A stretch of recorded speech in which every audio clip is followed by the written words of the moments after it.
Aleluya en el cielo, aleluya en la tierra, porque Dios nos da la vida y la luz de un nuevo día. Aleluya, aleluya, aleluya. Lectura del Santo Evangelio según San Juan. Gloria a ti, Señor. El primer día después del sábado, estando todavía oscuro, fue María Magdalena al sepulcro y vio removida la piedra que lo cerraba. Echó a correr.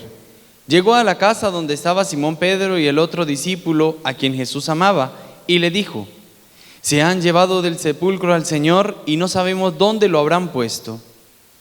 Salieron Pedro y el otro discípulo camino del sepulcro. Los dos iban corriendo juntos, pero el otro discípulo corrió más aprisa que Pedro y llegó primero al sepulcro. E inclinándose, miró los lienzos puestos en el suelo, pero no entró. En eso llegó también Simón Pedro, que lo venía siguiendo, y entró en el sepulcro. Contempló los lienzos puestos en el suelo y el sudario, que había estado sobre la cabeza de Jesús, puestos con los lienzos en el suelo, sino doblados en un sitio aparte. Entonces entró también el otro discípulo, el que había llegado primero al sepulcro, y vio y creyó, porque hasta entonces no habían entendido la Escritura, según las cuales Jesús debía resucitar de entre los muertos. Palabra del Señor. Pues hermanos, bienvenidos a este primer domingo del tiempo ya que hemos comenzado de la Pascua. Siéntanse en su casa a celebrar este momento tan especial. Ciertamente todos los tiempos de la iglesia, el Adviento, el tiempo ordinario, el tiempo de Navidad, el tiempo de Pascua, todos son importantes, pero este tiempo conocido como el tiempo de la Pascua es como la cúspide, no sé si me puedo explicar mejor, es como la punta de la montaña, ¿sí? Todas las montañas son importantes, toda es necesaria, pero siempre hay una montaña como que se ven más altas, ¿bien? Por eso no deja de ser más importante la una que la otra, sino que desde allí se puede, incluso subiendo a esa parte más alta, se puede ver mejor quizás una población, se puede ver mejor una ciudad, no sé. ¿Por qué? Porque esa punta de la montaña lo hace estar a uno más alto. Bueno, veámoslo así más o menos para que podamos entender, y es que el tiempo de la Pascua es como esa punta de la montaña más alta. Todas son importantes, pero desde aquí podemos ver muchos hechos, muchas acciones, porque como ya les decía en algunos momentos, aquí se centra toda nuestra fe en Jesucristo y un Jesús resucitado, vivo, un Dios en medio del pueblo, un Dios cercano al pueblo.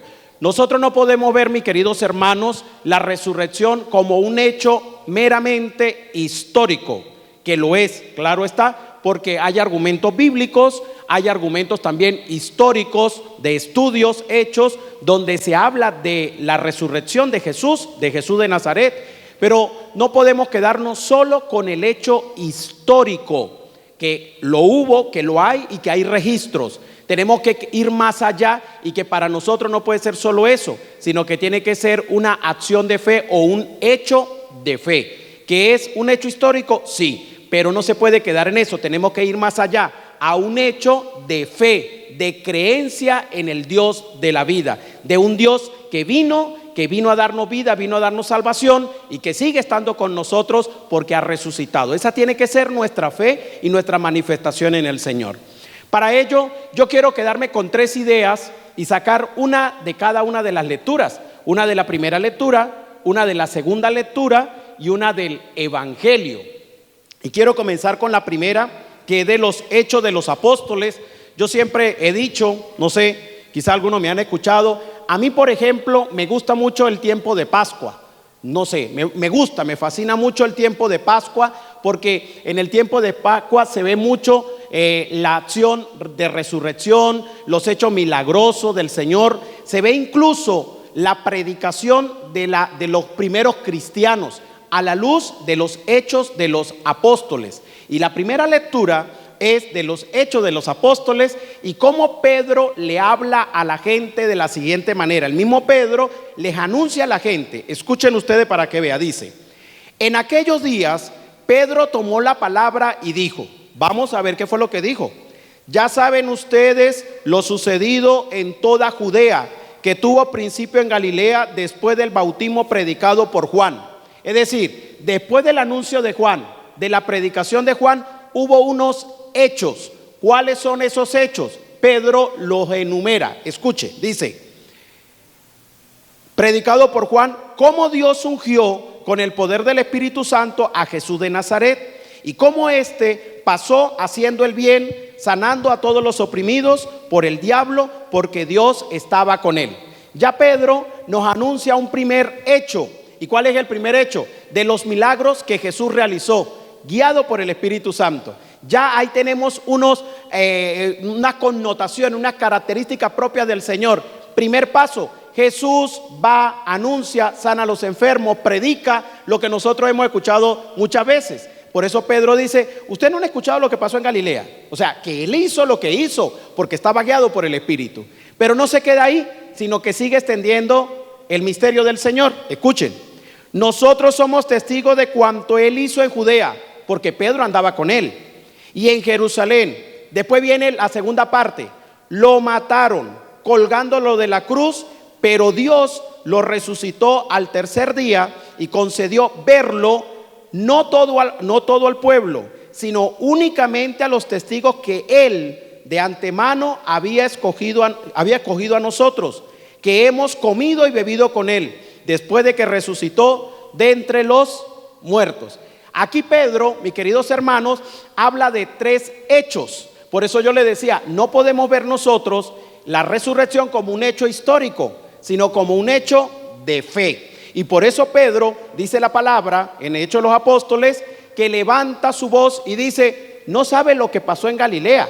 Mire que Jesús predicó, anunció, guiado por el Espíritu Santo.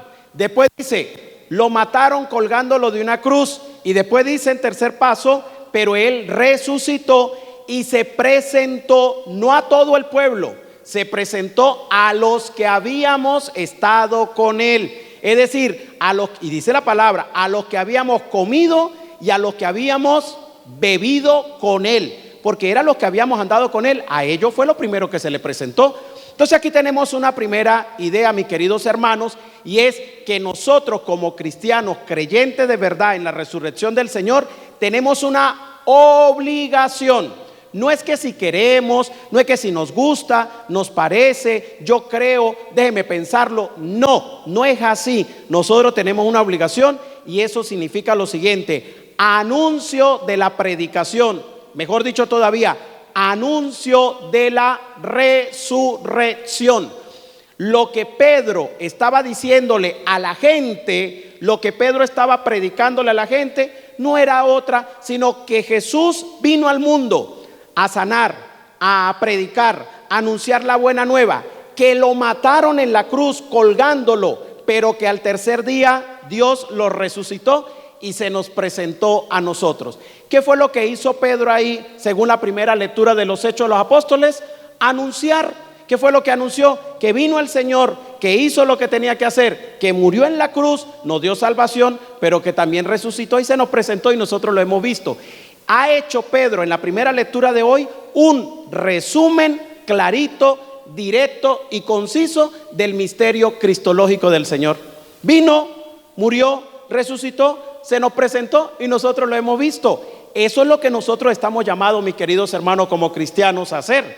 Estamos llamados al anuncio. ¿Y qué tengo que yo anunciar? Que el Señor vino, que el Señor está, que el Señor sigue presente, que murió en la cruz, que me dio salvación, que le da salvación a usted también, que me sigue dando vida, que me sigue dando abundancia, que resucitó. Y por eso es que tengo que tener un catolicismo alegre, un catolicismo expresivo, un catolicismo que se note de verdad que vale la pena ser católico. ¿Ve? Que se note de verdad la alegría de los cristianos, que se note creer en Dios, que se note con alegría que usted cree en Dios, que se note con alegría que usted cree en la palabra, que se note con alegría que usted reza con alegría, no con tristeza, con amargura, con rabia. Que usted va a la iglesia con tristeza, con amargura, con rabia. Que usted cree en las cosas de Dios con tristeza, con amargura, con rabia. No, que se note la diferencia de tener un Dios muerto a tener un Dios vivo. Un Dios muerto que me puede producir tristeza, que me puede producir oscuridad. Un Dios vivo que me produce a mí alegría. Porque al que yo quiero, al que yo amo, en el que yo creo, vive. Eso me tiene que manifestar un catolicismo de anuncio, de predicación. A mí una de las cosas de verdad, esta mañana yo estaba viendo un video por ahí de esos que mandan, y me llamó la atención, porque hay videos muy buenos, como hay videos bastante malísimos, ¿no? Que esos son, mucha gente manda todo lo que consigue, lo manda, pero el que me lo envió, pues estaba hasta bueno, ¿no? Y era del Papa, y entonces el Papa tenía un encuentro, un conversatorio con un grupo como de estudiantes, de jóvenes, ¿no? Muchachos ya un poquito ya 21, 22, 23 años, ¿no? Y varios allí. Y el Papa llegó así, el Papa Francisco con un poco decaído, enfermo allí, pero levantado también con mucha fuerza, ¿no? Y con su bastón.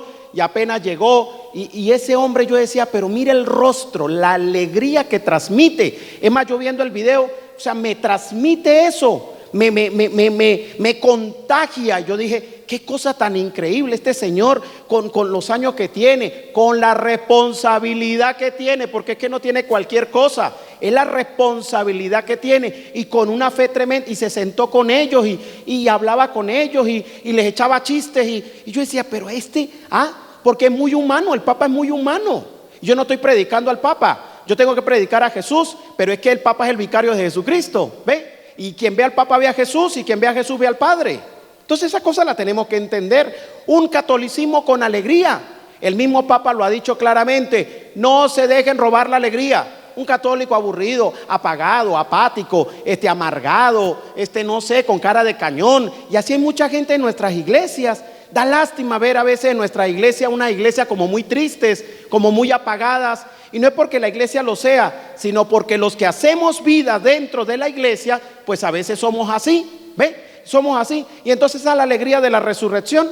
Esa es la alegría de la resurrección. O sea, no tiene sentido, es contradictorio. Por eso, lamentablemente, mis queridos hermanos, nuestra fe católica a veces se vuelve mucho tradicionalismo, mucha costumbre, mucha repetición, pero poca vivencia de ese resucitado, poca vivencia. Por eso es que tenemos que manifestar ese anuncio de Jesús, de la palabra. ¿Y quién va a predicar con rabia? ¿Quién va a predicar con tristeza? ¿Quién va a predicar con les vengo a anunciar que Cristo ha resucitado? Les vengo a anunciar, y si no se lo quieren, que después no se lo crean, ese es problema suyo. Eso no sé qué. Pues ¿quién se lo come? Que nadie se lo lleva. No sé si me estoy explicando, no sé si usted me está siguiendo. O sea, se tiene que notar el anuncio de la palabra, el anuncio de la buena nueva. Ya basta y eso tenemos que empezar, lamentablemente, que eso cuesta decirlo, pero hay que decirlo. Tenemos que comenzar por nosotros los sacerdotes, por nosotros los curas y las monjas también, de quitarnos un poco esa cara de amargura, y de hacer más de nuestra presencia de Dios un Dios alegre, un Dios en medio de su pueblo, no un Dios que condena, no un Dios que juzga, un Dios de misericordia, que lo que quiere es el cambio de su vida. Para eso vino a darnos salvación en la cruz y también resucitó. Esa es una de las alegrías de la resurrección. Eso es lo que me tiene que motivar. ¿Queda claro? Primera idea entonces, el anuncio. ¿De quién o de qué? Del Evangelio de Jesucristo, pero un Jesús